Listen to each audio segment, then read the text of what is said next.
दिन रात रहते थे, लेकिन रात को वो लोग कम से कम 1000-1500 हो जाते थे, पता नहीं कहाँ से आते थे। तो ये भी इकट्ठे हुए यहाँ, एकजुट हुए हाँ, जब ये बाजे हैं। उनका देखा कृष्णगढ़ में होया, हाँ। लाखन मात्र में होया, क्या हुआ? बच्चे को उठाने का। अच्छा। देखो जी, ये बाहर से आए हुए हैं, जो का जहाँ किराया पर रहते हैं ना ये, तो इनकी जो छानबीन है, इनकी आईडी का है वगैरह, ये तो सारी जांच तो होनी चाहिए।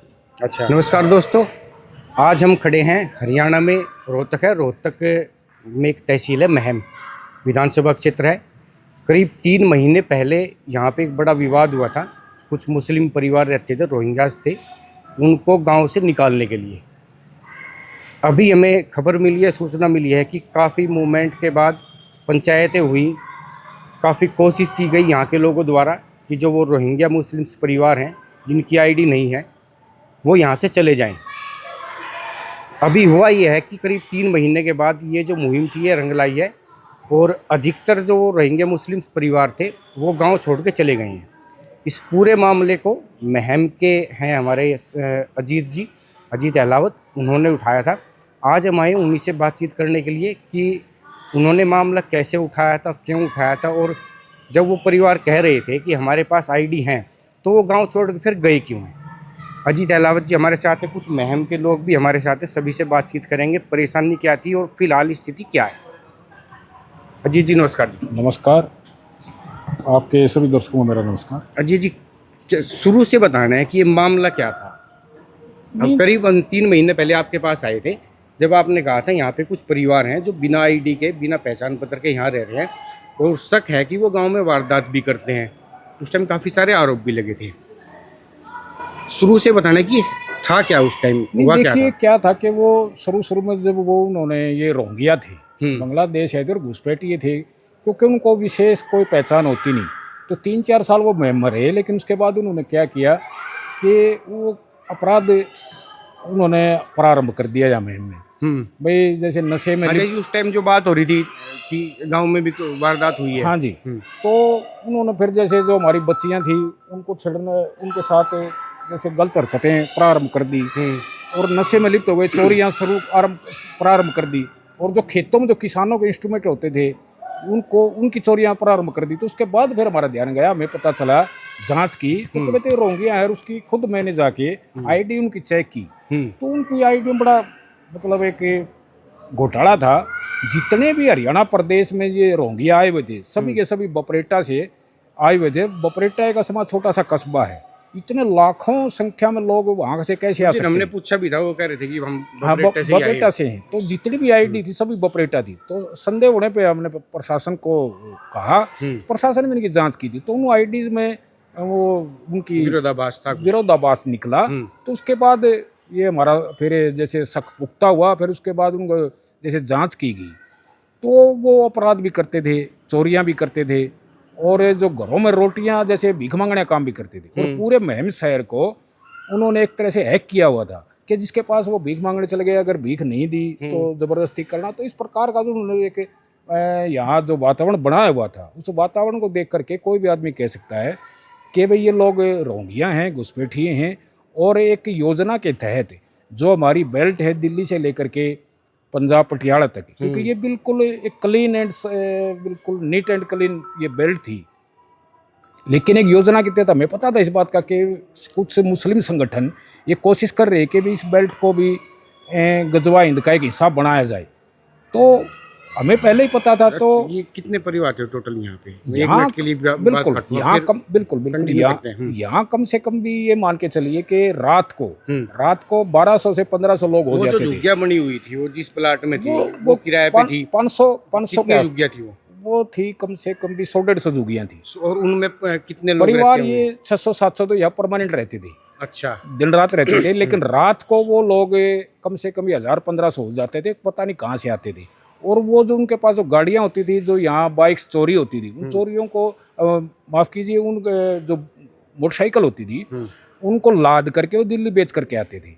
और रात को वो उनके जो आदमी होते थे वो रात को उन गाड़ियों में आते थे। तो इनका बड़े शातिर ये लोग थे, और हमारे लोग तो बड़े भोले भाले हैं, हमारे लोग तो मदद भी करते हैं।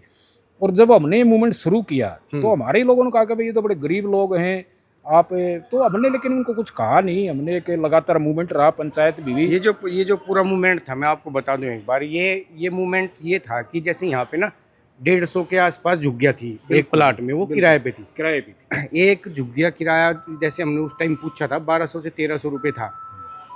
अच्छा, शक हुआ गांव वालों को। बीच में ना ये भी बात आई थी कि गांव से ना जो पिल्ले नहीं होते ये भी गायब होने लगे थे। बिल्कुल, कुत्ते देखो ये गायब होने लगे थे। सारे ये लोग हैं। हाँ। और ये तो किसी और भी अपराध भी बढ़ गए थे एकदम। अपराध भी बढ़ गए थे। तब गांव वालों ने मिलके पंचायत की थी और इन परिवारों को कहा था कि आप लोग यहाँ से चले जाओ क्योंकि क्राइम हो रहा है लगातार महम क्षेत्र में। यही था पूरा मामला। बिल्कुल यही मामला था। और एक छेड़खानी घटना भी हमारी बच्ची के साथ हुई थी, और हमारे स्थानीय लोग बड़े मतलब दयालु लोग हैं, उन्होंने को वो मामला सुलझा दिया था। तो उसके कपड़े, लड़की के कपड़े फाड़ दिए थे। वो आपके माध्यम से, चैनल के माध्यम से, उसकी जो माँ थी, उसका पिताजी था, उनका भी हमने इंटरव्यू करवाया था। तो इस प्रकार का ये किसी की ये समाज के लिए, खास तौर से कि हिंदू समाज के लिए लोग कैंसर हैं, लगातार अपराध करते रहते हैं। और जो एक इनका लव जिहाद से उनको जो निकालने का जो उद्देश्य था वो तो यही था कि क्राइम होने लगा था, इसलिए लोगों में डर था। बिल्कुल, लोग डर क्या, वो तो अपने वीडियो बनाई और आपने देखा भी था कि खुद माँ बाप अपने बच्चों को स्कूल में छोड़ने जाते थे और वापस लेकर के आते थे। और उसी दौरान हमारे यहाँ कृष्णगढ़ में और गांव सीसर में भी बच्चा उठाने घटना हुई। किसी प्रकार से अच्छा भाग गया था, वो बच्चे बच गए थे। अच्छा, अपहरण की कोशिश भी हुई है बिल्कुल उसी दौरान हुई थी जब हमने ये मूवमेंट शुरू किया। तो ये लोग बच्चों को भी उठाते हैं, उनको पैसे दिए जाते हैं।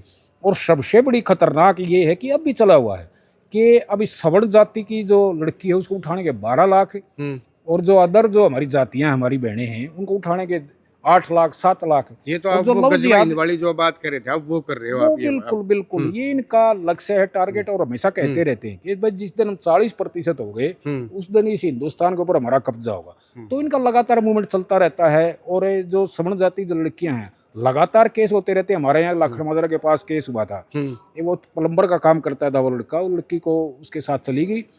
तो ऐसा भयानक वो दृश्य था। उसके बाद फिर मामला कंट्रोल में आता नहीं है। एक बार इनके साथ जाने के बाद ये हमारी बेटियों की बेइज्जती करते हैं और इनको बड़ा फख्र महसूस करते हैं। 10 लाख रुपए एक सवर्ण जाति लड़की को देते हैं और वो लगातार इस काम में लगे रहते हैं। अजीत जी, ये बताओ अब फिलहाल क्या स्थिति है यहाँ पे? नहीं, यहाँ तो कुछ एक परिवार है, लगभग 70% चले गए हैं। वो गए कैसे? क्योंकि जब पिछली बार हम पंचायत में आए थे, एक्चुअली में यहाँ पे जहाँ हम खड़े ना, महम का 24 चबूतरा है, ये पूरे भारत में मशहूर है। तो यहाँ पे पंचायत हुई थी। उस दौरान यहाँ के जो पुलिस अधिकारी थे, हमारी उनसे बातचीत भी हुई थी। उन्होंने कहा था कि हमने सबकी आईडी चेक कर ली है, आईडी ठीक थी। तो फिर गई कैसे वो, अगर उनकी आईडी ठीक थी तो? क्या है कि प्रशासन को पता था, प्रशासन की कुछ मजबूरियाँ होती हैं कि भाई ये लोग वास्तव में घुसपैठिए हैं और वास्तव में संदिग्ध लोग हैं और गलत लोग हैं। लेकिन उनकी आईडी होने की वजह से प्रशासन की मजबूरी थी ये कहना। आईडी उनकी इंडिया की थी? इंडिया की थी। वो ऑपरेटर बनवा लेते हैं। अब आईडी जी तो आप किसी की भी बनवा लीजिए, बन जाती है आईडी, बनने में कोई बड़ी बात नहीं है। लेकिन गहनता से अगर जांच की जाए तो वो रोंगिया थे और उनको पता था, क्योंकि वो अगर बाजार में कोई सामान लेते थे उनके मुंह से एक शब्द निकलता था, टका। अच्छा, टका का निकलना का मतलब रोंगिया। कपिल भाई साहब, पहले भी आपकी हमारी बातचीत हुई है। हाँ जी। अभी अजीत जी ने जैसे हमें बताया कि वो जो परिवार रहते थे वहाँ पे 100-150, उनमें से 70% तो चले गए हैं। हाँ जी। है ना? तो जब प्रशासन ये कह रहा था बाद में कि इनकी तो आईडी है, आप लोग भी जोर लगा रहे थे कि एक बार गहनता से इनकी जांच की जाए, अब वो चले गए हैं। हाँ जी। तो ये कैसे गए हैं? वो क्या मामला बैठा था बीच में? वो मामला ये बैठा था जी। आप लोग गए होंगे, आईडी चेक हुई जब उनके हाँ साथ। हाँ, ये मान ले श्याम ने तो 100 होंगे, आईडी चेक कर पांदे जब 30 बंदे पार दे। अच्छा, मतलब कि रात में तो इकट्ठे हो जाते। हाँ। और जो 30% थे ना, 70% जो आवारा रहा करते वो सारे बाज गए। कोशिश करी है तो गए हैं। ये आपने भी बेरा हुआ, दिन रात लग गए। हाँ, तो गए हैं। ये भी हर एक युवा दोहरा रहते होंगे, जांच नहीं करा तो क्यों कर बेरा पटेगा। अच्छा, इन भाई साहब की ये कहना है कि जैसे दिन में तो 30-40 आदमी होते थे, वो नहीं है ना? हाँ। और शाम होते होते 100-150 आदमी हो जाते थे। हाँ। जहाँ पे वो रहते थे। हाँ। अच्छा, वो दिन में ये भी तो हो सकता है कि वो काम पे गए हुए अपने काम पे। काम पर दिन में तो चेकिंग करनी आया कर दे, उनने के बेरा को नहीं। अच्छा, जब चेकिंग करने वाले यहाँ होते अधिकारी, हाँ। वो जब गायब हो जाते, गाँव वाले आंदे उठ के, ये गाँव वाले के काम को नहीं करते, रात में सो को नहीं गए। ठीक है, ज्यादा है रात में तो ज्यादा हो जाया कर दे। जब चेकिंग आदि दिन में आंदे तो 30% पाया कर दे। आप लोग तो सारे इकट्ठे थे, पंचायत भी हुई थी। हाँ तो जैसे अजीत जी ने अभी बताया है कि क्राइम हो रहा था, आराम आराम से बढ़ रहा था क्राइम। हाँ, तो ये भी इकट्ठे हुए हाँ, एकजुट हुए हाँ, जब ये बाजे हैं। तो अब ये जो रह रहे हैं इनकी आईडी चेक हुई है? इनकी आईडी हुई है, अच्छा, इनकी असम ठीक की है? आईडी है। अच्छा, हाँ। इनकी ठीक है। इनकी गहराई तक जांच को नहीं हुई, उसमें भी कसर रह रही है। इनके माँ बाप की रह रही है, मतलब माँ बाप यहाँ के हैं कि नहीं, ये जो कर इंडिया के। SIR चल रहा है, SIR में फंस जाएंगे ये। अच्छा, हाँ, तो ये भी मतलब कि ये भी इनको जाना पड़ेगा, जाना पड़ेगा। माँ बाप दादे की जांच को नहीं होंगी, हाँ, तो ही अड़े पना दी जाओगी न बना दी जाओगे, खदेड़ा जाओगा ना, मतलब ये अड़े के नहीं पाए तो यार मतलब कि अगर इंडिया के नहीं पाई ऐसा में तो इनको जाना पड़ेगा। अच्छा, SIR में है जो 2000 बाद के इनके पिता है दादा, उनकी आईडी चेक होगी, उनका जन्म कहाँ हुआ, तो इनका असली बेरा पटेगा कहाँ के रहने वाले हैं ये। अच्छा, हाँ, उसके बाद फिर मान लो कि यहाँ के नहीं पाए, फिर ये यहाँ से जी इसमें पश्चिम बंगाल में गए तो नुए हड़ते जाओगे ये। अच्छा, तो वैसे आप गए हो वहाँ पे? हम तो रवा यहाँ उड़े नहीं, वैसे मिलने गए हो क्या कि भैया आप लोगों के परिवार जो खाली हो गए यहाँ से, हाँ, उसके बाद गए हो वहाँ पे? हमारा तो खेत है पड़ोस में, अच्छा, रोज जावा। तो हाँ, कम हो गई उनकी संख्या तो, और ये भी ऐसे ही लगे हैं। हाँ, अच्छा, क्राइम और लगे कुछ आपने कि क्राइम में कम हुआ है? क्राइम तो कम हुआ है, नहीं तो बाहर साइकिल खड़ी कर देते वहाँ को नहीं पाया कर दी। अच्छा, वो साइकिल नहीं पाओ? और उनका नूने बिरा पड़ता टायर कित से, पहिया कित से, हैंडल कित से, कबाड़ में गड्डी भर के जाया कर दी। काम तो ये कबाड़ी का करते हैं सारे। कबाड़ी का कड़े करे हैं, ये तो कुड़िया पर ठावे हैं, अनुगा दे ओड़ा पड़ी और पड़ी ठा के गेर बेचते हैं। कोई काम थोड़ी करे, मजदूरी थोड़ी करे हैं ये, किसी का घर को नहीं बनाते ये। अच्छा, रोटी सी खावे हैं कि कोई भी को नहीं खांदा होगा, मांस मीट इतनी खावे हैं ये। अच्छा, आदमी जा कौन सकता इतनी बात, साहब आपने भी देखी हो कितनी बात उठा उठा पूरे खड़े कर रखे हैं। हम गए थे एक बार वहाँ। हाँ, कितनी बात उठे थी बताओ? अंदर तो नहीं गए ना, हम तो बाहर ही थे। मुझे पता नहीं है। इतनी बात उठा कर दी, ये बात उठ तो जाओ। मैं ये कहना चाहता हूँ, आई जमाने किसान है, कोई भी किसी की गऊ हुई है, भैंस को हुई, आज तक पाई है किसी ने? मतलब कि आपसे बात हम इसलिए कर रहे हैं कि गांव से गाय भैंस भी गायब हुई है। गाय भैंस क्या, हमने तो गाड़ी पकड़ी है, मरियोर की पकड़ी है। खुल कर बताओ। हाँ, हमने हमने पकड़ी है, क्या था जो चोरी हुई है गौ माता। अच्छा, गाय चोरी हो गई। हाँ, गांव से या आसपास के क्षेत्र से। हाँ, आज तक माली प्रशासन की 112 नंबर की गाड़ी रोड पर खड़ी हुआ है। वैसे तो मतलब साधना ने परेशान करे जाओगे जो ईमानदार पाओगे, और जो मान लिया हमने पकड़ी है, हमने कई तो इसी करवाई है जो कि थाना मंदा बनी पड़ी। मतलब कि गाय मरी हुई गांव से, कटी हुई गांव की आपने गाड़ी पकड़वाई महमक क्षेत्र में। इनके पास से या वैसे इनके पास तो नहीं थी, मतलब थे इनकी टोली के बाहर के। अच्छा, हाँ, तो वो महम आप कह रहे हो थाने में दबानी पड़ी हुई? हाँ, थाने में दबानी पड़ी हुई है। अच्छा, ये कब की बात है सर? इन्हें कम से कम लगा लो 4 साल तो हो लिए इन्हें, और कुछ भिन्ने उल्ट भी हो लिए, कई केस हुए हैं ऐसे तो। यानी कि आपके मुताबिक गड़बड़ तो है कुछ ना कुछ। जिंदी पकड़ी है वो गौशाला में तुरवाई है। अच्छा, गड़बड़ तो है मतलब कुछ ना कुछ तो। और जो कितने भी गांव में चोरी हुई है, कोई नू बता दो कि किसी की शौक हुई है, उनमें कह पाई है। अच्छा, कपिल भाई साहब, इनका कहना है कि गांव से जो पशु चोरी हुए हैं, गाय हुई है, भैंस हुई है, वे दोबारा नहीं मिली। अच्छा, एक भी नहीं मिली है। तो आपने कैसे कहा इन्हीं पे? इन्हीं में तो तुम लगा ले यार, नहीं तो जो पकड़े गए हैं इन्हीं के भाई हमें। अच्छा, मतलब कि जो मैं समझ रहा हूँ, आप ये कहना चाह रहे हो कि यहाँ गांव से चोरी होगी, मान लो कि गाय चोरी होगी, तो इन्होंने ये उठा के ले गई और उनको दे दी, ऐसे ही ना? हाँ, यह तो है। जो गाड़ी भरी जा कर दी वह किसान की, आज का दिन किसान बाहर पशु नहीं बांध सकता। कोई बांधा हो तो बताओ, लोग करना पड़ा, लोग तोड़ के भी ले जाए हैं। अच्छा, और छिक्का तो पुलिस के चक्कर काटे हैं। पुलिस वाले क्या करेंगे, केकरा था, सोवा था, जागा था, केकरा था, नू कौन सोचा भाई 112 की ड्यूटी किस इलाका में कड़े है। कोई भी मान लिया SDM हो, कोई मुख्यमंत्री हो, आज तक उसने पूछी है कदे, हाँ भाई गरीब आदमी की चोरी होगी, वैसे तुम का पशुधन करो, पशुधन आदमी क्यों करे? आज के दिन एक भैंस 1.5 लाख की हो रही है, अरे एक बार 1.5 लाख की भैंस चली जावे है तो वो आदमी दोबारा क्यों कुर्बान देगा? कदे भी आज तक किसी ने भी मान ले जिनकी ड्यूटी लागे है प्रशासन की, आज तक उस तक किसी ने सवाल जवाब करया है? अब थारी ड्यूटी लागे, सुरक्षा खातर रखे है, सुरक्षा क्या की करो? किस टाइम चोरी हुआ है, किस टाइम हाँ। ले गए, किस टाइम गाड़ी में चली अरे गई, कोई छोटी चीज छोटी भरी की भरी गाड़ी जावे हैं, बताओ उनका कि में उलिया नंबर हो, कि में और कि में नंबर हो, कि में चेक होंदे हो, फिर बाद में मान ले हड़ता इशारता चाली है, वहाँ मैम आ गई तो मैम में कितने नाके पड़े हैं, तो उनके उलिये नंबर की में तो कहो तो चेक करता होगा। तो आप लोगों को तो शक यही है कि इन जैसे लोग जो गाँव के आसपास जो ये हैं हाँ रोहिंग्या मुस्लिम, यही वारदात को अंजाम दें, फिर ये उन तरह गाय सप्लाई कर दें हाँ और उन्हें फिर कटने के लिए जाती हैं। हाँ, अच्छा। किसी ने वो करियो तो बताओ। इब जाए तो पशु दिन खत्म हो गया, नहीं हो गया तो बता थेली वाले दूध पीवे हैं, नहीं पींदे पाउडर के दूध पीवे, कैंसर हुआ है। मंगल जी, ये आपको पता है ना पूरे मामले क्या था? हाँ, क्या हुआ था, चेक कैसे निकालने में कामयाब रहे आप लोग? हम निकालने में तो ऐसे हो गए जी, इनकी मजबूरियां देख के, इनके हालातों को देख करके, इनके कारनामों को देख करके हमको संगठित होना पड़ा है। अच्छा। और उस संगठित होने की वजह से हमने पंचायत करनी पड़ी। पंचायत में हमने उनके बारे में जो कुछ कहा, पंचायत ने मान्य हुई और उनको पता लग गया इस बात का कि भाई अब ये तुम्हारे खिलाफ हो गए, मैम हल्का ही पूरा खिलाफ हो गए। इस बदौलत से वो फर्जी थे। आप किशनगढ़ के हो या यहाँ के हो? मैम कही लेकिन आपको पता पूरा मामला था कि हो क्या रहा है? इस वजह से उन्होंने भागना शुरू कर दिया। अच्छा। आप लोग जब सभी इकट्ठे हुए थे, हाँ, आपने क्या क्या देखा था? उनका देखा कृष्णगढ़ में होया, लाखड़ माजरे में होया, क्या हुआ? बच्चे को उठाने का। अच्छा। ये कुछ लोग शक ही नहीं पता कि भाई इन्होंने हाँ, कुछ ये गांव में जाते, गांव में उस घटना का देख लेते, इस घर में 2 आदमी हैं, अब एक है, इस टाइम पर एक भी नहीं रंदा, वो अपने आप में जांच इनको दे देते हैं उनके आदमियों को कि भाई इस घर में इस टाइम पर कोई आदमी नहीं।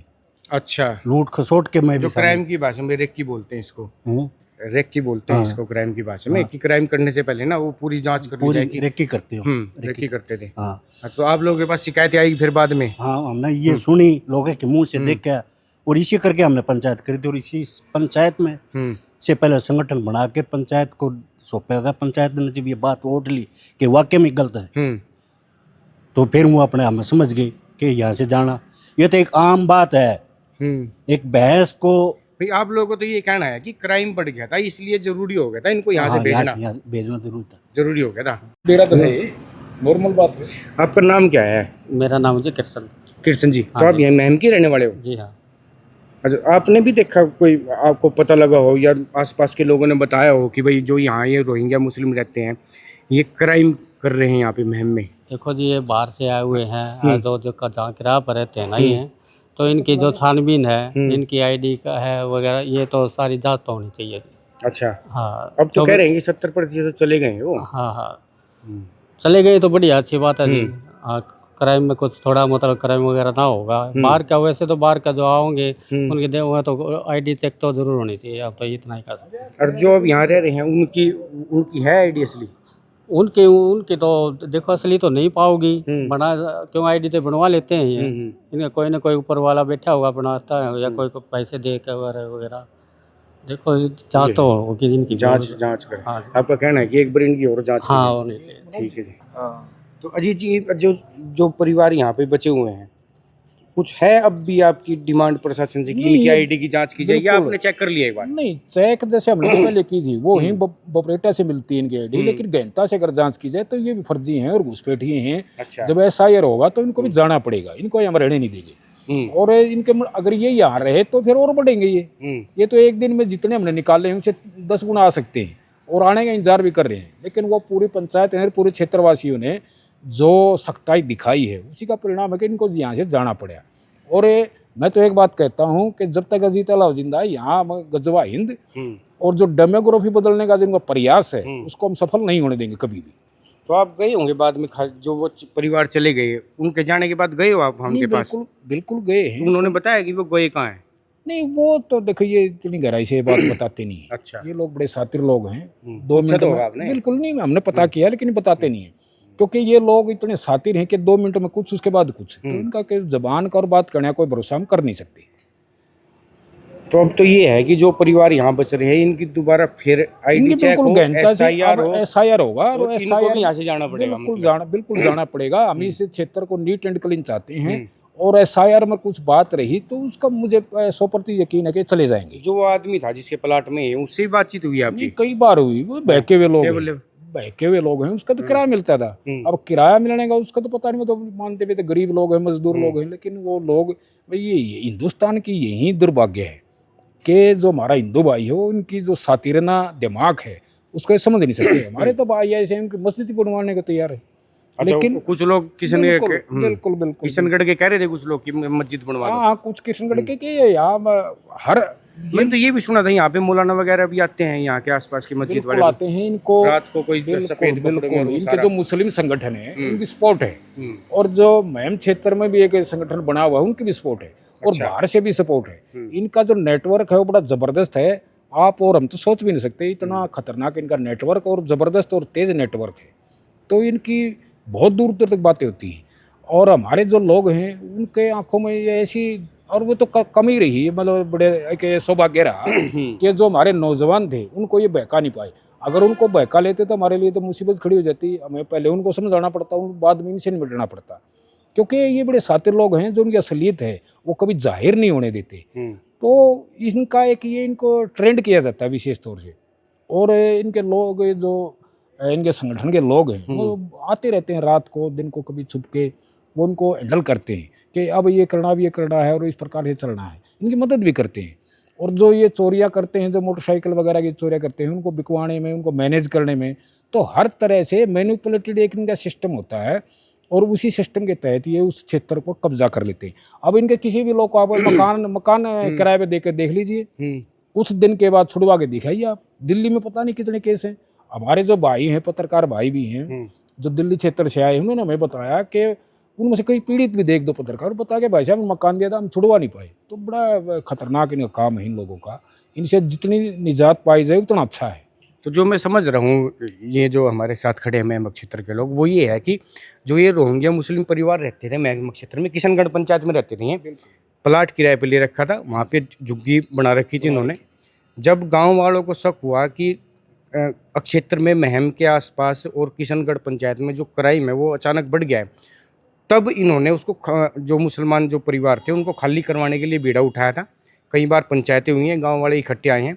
फिलहाल की स्थिति ये है कि वो 70% तो चले गए हैं यहाँ से, उनकी आईडी चेक हुई थी, लेकिन फिलहाल भी यहाँ पे 30 से 40 परिवार और हैं बचे हुए हैं। और अजीत जी का और जो तमाम हमारे साथ खड़े हैं साथी लोग, इनका ये कहना है कि जो परिवार यहाँ पे हैं उनकी भी दोबारा जांच की जाए, SIR हो, ये पकड़ में आ जाएंगे। और ये भी इंडिया के नहीं है, ये बांग्लादेश से आए हुए हैं, तो इनको भी यहाँ से जाना पड़ेगा।